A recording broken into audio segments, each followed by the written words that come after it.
പരുതൂർ പഞ്ചായത്തിലെ വിവിധ പ്രദേശങ്ങളിൽ കുടിവെള്ളക്ഷാമം രൂക്ഷമാകുന്നു. ജലവിതരണത്തിന് തൂതപ്പുഴ മുറിഞ്ഞായ കടവിൽ ശേഷിക്കുന്നത് 2 ദിവസത്തെ വെള്ളം മാത്രം. ആശങ്ക പ്രകടിപ്പിച്ച പരുതൂർ ഗ്രാമപഞ്ചായത്ത് പ്രസിഡന്റ് APM സക്കറിയ. കൊടും ചൂടിൽ പുഴയിലെ നീരൊഴുക്ക് നിലച്ചു തുടങ്ങി.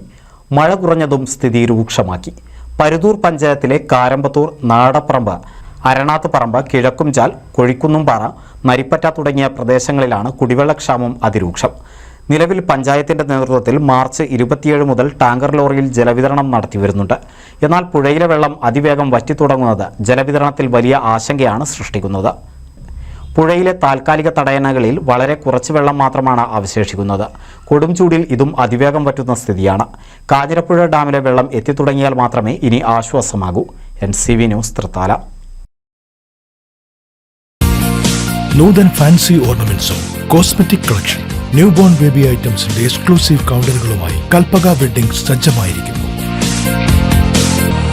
ഏവർക്കും സ്വാഗതം. Kalpaka weddings, Pattambi road, Kunnamkulam.